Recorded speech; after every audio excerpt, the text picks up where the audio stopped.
चलिए मैं आपके लिए एक और पैटर्न लेके आया हूँ। पैटर्न पिछले वीडियो जैसा ही है पर इसमें थोड़े चेंज है। Like a pattern 3 2 6 5 4 then 10 9 8 7। अब मैंने तुम्हें पैटर्न का लॉजिक तो पहले बता ही दिया था मेरे प्रीवियस वीडियो में कि अपने को सोचना कैसे पड़ता है। तो इसके लिए सबसे पहले अपन सोचते हैं कि नंबर ऑफ़ लाइंस कितने हैं, 1 2 3 4। मतलब एक लूप तो अपना नंबर ऑफ़ लाइंस चलाने के लिए फिक्स हो जाता है। Int I equal to 1 4 I plus plus. ठीक है। अब अपने को पूरा लॉजिक सोचना है कि सेकेंड वाले लूप में क्या करेंगे। अपने प्रीवियस वीडियो में स्टार स्टार थे तो उसमें सोचना नहीं पड़ा था कि उसमें यही देखना था कि सेकेंड लाइन में जा रहा है तो आई की वैल्यू 2 हो रही है तो 2 बार स्टार प्रिंट हो 3 बार, पर यहाँ पे नंबर है तो इसको थोड़ा सा ऊपर लेवल का सोचना पड़ेगा। ठीक है, बस कोई प्रॉब्लम नहीं होगी। इसके लिए क्या करना पड़ेगा कि इसमें क्या हो रहा था, सबसे पहले सोचते हैं कि 1 है या 3 हो रहा है, मतलब डिक्रीज हो रही वैल्यू 3 2, यहाँ पे 6 5 4 10 9 8 7। ठीक है, तो अपन इस तरीके से सोचते हैं इसको कि जैसे यहाँ पे आई की वैल्यू 1 होगी, यहाँ 2 होगी, यहाँ 3 होगी, 4 होगी। कुल मिला के यहाँ पे हो क्या रहा है कि 2 + 1 3 हो रहा है, 3 + 3 6 हो रहा है, 6 + 4 10 हो रहा है। और उसके बाद डिक्रीज, तो डिक्रीज का लूप तो अपन आराम से लगा सकते हैं। तो इसके लिए अपने को एक ऐसा वेरिएबल लेना पड़ेगा कि जो आई की वैल्यू, जो 1 आई की वैल्यू किसी और वेरिएबल में प्लस करके उसको असाइन कर दे, जिससे कि जब नेक्स्ट आई की वैल्यू 2 होगी तो उसको अपन यूज़ करके उसको डिक्रीज़ करते हैं। जैसे इस तरीके से, जैसे एक वैल्यू अपन ने एक वेरिएबल ले लिया, int equal a equal to 0 initialize कर दिया। ठीक है, देन अब उसको क्या किया कि ए इक्वल टू, मैंने बोला था कि 1 + 2 3 हो रहा था, इसलिए ए प्लस आई की वैल्यू पे डिपेंड कर रहा था, इसलिए ए प्लस आई कर दिया। ओके, अब इस ए की वैल्यू को अपने को डिक्रीज़ करना है, मतलब एक और इनर लूप लगेगा for int j equal to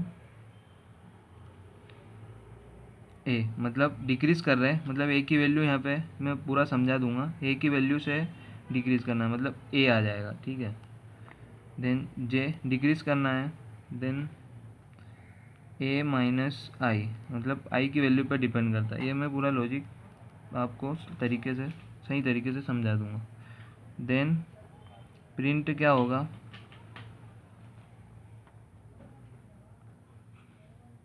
ये तो सी का है, किसी भी प्रोग्रामिंग लैंग्वेज में आप केवल सिंटेक्स चेंज करके इम्प्लीमेंट कर सकते हो, लॉजिक तो सेम होता है। देन जे प्रिंट करना है, मतलब जैसे 3 हुआ मतलब ए की वैल्यू इनिशियलाइज हुई, उसके बाद अपन डिक्रीज करते जाएंगे।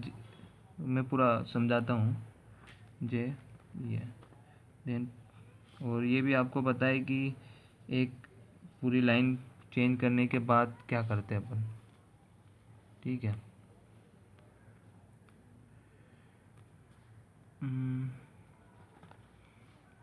अब लाइन चेंज की अपने printf %n। ओके, देने रूप कंप्लीट। अब इसके बाद आते हैं, अपना पैटर्न था 1 3 2 6 5 4 10 9 8 7। ओके, अब इसको इस तरीके से सोचते हैं अपन।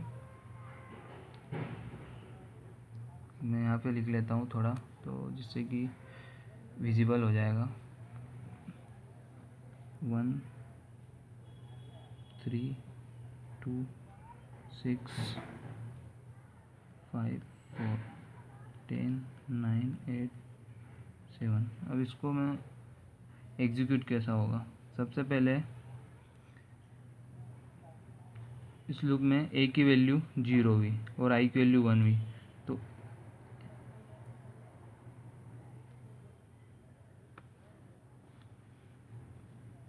ओके, ए की वैल्यू 0 असाइन हुई पे और आई की वैल्यू 1 थी, तो ए इक्वल टू क्या हो गया, 0 + 1 equal to 1।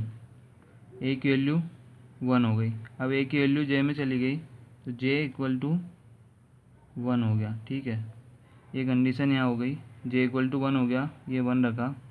Is greater then, ए क्या है अपना अभी 1, 1 - 1 इक्वल टू 0। ठीक है, ये 0 लिख देता हूँ मैं।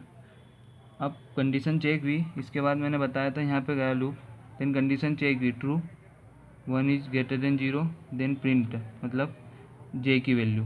ओके, जे की वैल्यू क्या है अभी 1, तो ये क्या प्रिंट कर देगा, यहाँ पे लिख देता हूँ 1। ठीक, अब यहाँ पे गया, अब यहाँ से अभी जे की वैल्यू डिक्रीज़ करेगा, तो ये क्या हो जाएगी 0। ठीक है, देन इसके बाद यहाँ चेक करेगा, जे की वैल्यू 2 रखी, कंडीशन फॉल्स, डायरेक्ट यहाँ से, जैसे यहाँ से अंदर होता है, देन यहाँ गया, कंडीशन चेक करी फॉल्स, ये पूरा बाहर होके यहाँ जाएगा, लाइन चेंज करी। अब इसके बाद क्या होगा, देन ये यहाँ से वापस आई की वैल्यू इंक्रीमेंट करेगा। तो आई की वैल्यू अपनी क्या थी, आई की वैल्यू 1। ठीक है, देन इस इंक्रीज़ किया 1 से 2 हुआ। ठीक है, अब इसके बाद यहाँ पे वापस कंडीशन चेक करी, 2 is less then 4, condition true, अंदर गया, देन असाइन किया ए इक्वल टू अपना प्रीवियस ए क्या था 1, 1 प्लस आई की वैल्यू 2 इक्वल टू 3, ये आ गया, मैच हो गया पैटर्न से 3, मतलब अपने को 3 वैल्यू चाहिए थी। अब जे की वैल्यू, जे में क्या असाइन हो जाएगा, ए की वैल्यू, तो अब जे की वैल्यू अपनी क्या हो गई 3। ठीक है, जे 3 हुआ, ये 3 यहाँ पुट हुआ, ग्रेटर देन ए की वैल्यू अपनी क्या है 3, 3 माइनस आई कितना है 2। Okay, 3 - 2 1, condition true, condition true, then अंदर गया, तो जे की वैल्यू प्रिंट कर दी, जे की वैल्यू क्या है अभी 3। ठीक है, जे की वैल्यू प्रिंट की, अब वापस लूप गया, जे की वैल्यू डिक्रीज करी 2। ओके, 2 के बाद 2 हुई, देन वापस कंडीशन चेक करी, 2 is greater than 3, condition true, value print करी जे की, यहाँ पे आया, अब जे की वैल्यू डिक्रीज करी 1 हुई, अब 1 इज़ ग्रेटर देन, अब इक्वल होता तो इक्वल, अभी तो कंडीशन फॉल्स हो गई, लाइन चेंज करी, फिर आई की वैल्यू बढ़ाने चले गया, लाइन चेंज हुई मतलब कर्सर यहाँ आ गया। ठीक है, लाइन चेंज करने गया मतलब आई की वैल्यू इंक्रीज हुई 3, कंडीशन चेक करी, 3 is greater than 3 is less than equal to 4, condition true. अब वापस यहाँ पे गया, ए की वैल्यू क्या है अपनी इनिशियली 3 है, तो ए इक्वल टू, ए क्या है 3 प्लस आई कितना है अपना, आई की वैल्यू 3 हो गई थी मतलब 6, वही लॉजिक बन गया अपना 6। ओके, 6 जो सोचा था अपन ने 6, अब इसको केवल असाइन करना है, तो जे के अंदर ए की वैल्यू चली जाएगी, मतलब जे की वैल्यू क्या हो गई 6, कंडीशन चेक करी, मैं यहाँ लिख देता हूँ जो कि ज़्यादा प्रॉब्लम हो रही है वहाँ पे, 6 इज़ ग्रेटर देन, ए की वैल्यू क्या है अपनी 6 और आई की वैल्यू 3, क्या हो गया 6 3 टाइम मतलब 6 इज़ ग्रेटर देन 3। ठीक है, अब कंडीशन चेक हुई यहाँ पे ट्रू, देन यहाँ गया, अब जे की वैल्यू क्या है 6, तो क्या प्रिंट कर देगा 6। ठीक है, अब यहाँ डिक्रीमेंट करने गया 6 value 5। Okay, then 5 condition check करी, 5 is greater than 3, condition true, then वापस कर्सर यहाँ पे आया और उसने जे की वैल्यू प्रिंट कर दी 5। ठीक, 5, देन फिर डिक्रीज करी, जे की वैल्यू क्या हो गई 4, फिर कंडीशन चेक हुई, 4 is greater than 3, condition true, फिर कर्सर यहाँ गया, देन उसने जे की वैल्यू प्रिंट कर दी। ठीक है, फिर यहाँ के बाद जे की वैल्यू डिक्रीज़ करी 3, देन कंडीशन चेक करी, यहाँ इसके बाद यहाँ गया कंडीशन चेक करी, फॉल्स, लूप के बाहर, देन फिर आई की वैल्यू बढ़ने चली गई, तो आई की वैल्यू 3 से क्या हो गई 4। ओके, ये आई की वैल्यू यहाँ से बढ़ने चली गई, देन 4 हो गई। ओके, अब वापस कैलकुलेट किया अपना ये फॉर्मूला से a प्लस आई, तो ए क्या था अपना 6 प्लस आई क्या हुआ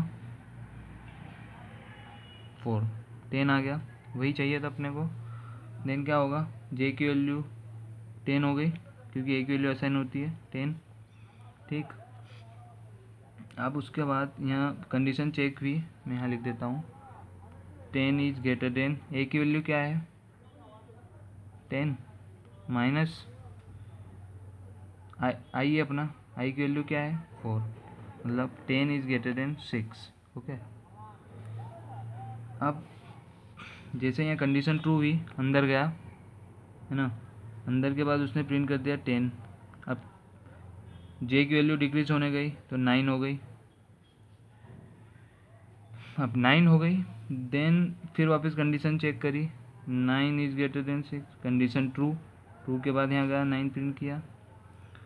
अब वापस जे की वैल्यू डिक्रीज होने गई तो 9 से क्या हो गया 8। ओके, अब वापस कंडीशन चेक हुई 8 इज ग्रेटर देन 6, यहाँ पे गया कंडीशन ट्रू, फिर 8 प्रिंट हो गया। फिर वापस डिक्रीज होने गई तो क्या हो गया 7 हो गया, कंडीशन चेक हुई 7 is greater than 6, condition true, then loop के अंदर गया 7 प्रिंट हुआ। अब नेक्स्ट टाइम 6 हो गई, डिक्रीज हो गई तो 6 is greater than 6, condition false, loop terminate हो गया, बाहर आवा, लाइन चेंज कर दी, देन फिर आई की वैल्यू क्या हुई 5। अब आई की वैल्यू चेक होने गई, आई की वैल्यू क्या हो गई 5। ठीक, अब 5 is less than equal to 4, condition false, loop से कंडीशन बाहर, देन अपना प्रिंट हो जाएगा जो पैटर्न था, बस यही प्रिंट था। 3 2 पैटर्न था, 6 5 4 10 9 8 7, सेम पैटर्न, बस थोड़ा ही सोचना पड़ता है। देन लॉजिक क्लियर होने के बाद और कोई प्रॉब्लम हो तो प्लीज़ कमेंट करें एंड सब्सक्राइब करें माय यूट्यूब चैनल। जय पाटीदार।